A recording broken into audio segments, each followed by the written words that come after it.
So Chinatown Fair was an arcade located at 8 Mott Street, New York, New York. That's where you went to play good players. Whenever I would go, I would lose so badly. No one knew my name. I was just known as Joe's friend, like the guy who came with Joe. That's who I was. It took me a year. It took me from 2006 to 2007 to beat someone. And as soon as I beat that dude, his name was Mike. He played a purple Ken. People learned my name.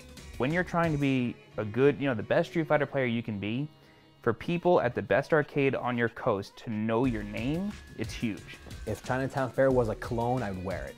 I can sit here and talk about CF for like ever. But once I got, a little bit better and I got known there in like Third Strike, you wound up going there by yourself or with one of your friends and then going to China to go into food and then going home, where it slowly became to going there, meeting someone else there, and then saying, hey dude, yo, we're gonna go eat, you wanna come eat? And then you meet other people that they brought out to dinner and then different places to eat. Chinatown Fair was more of an arcade. Like that was a culture in 4 blocks. Like we were like a culture that spanned in 4 blocks of Chinatown. It was also a culture thing for me because I was an American boy who eats hamburgers and hot dogs. And now, they're like, this is bubble tea and this is duck and this, I was like, whoa.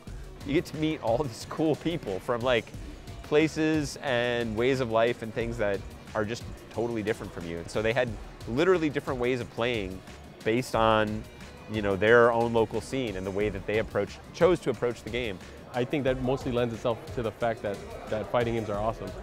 Really, I have no other way to explain it. The fact that something is diverse means that everyone can get into it. And that's really the great part about fighting games. Really anyone can get into it as long as they have the right mindset and they really just pay attention and they love it.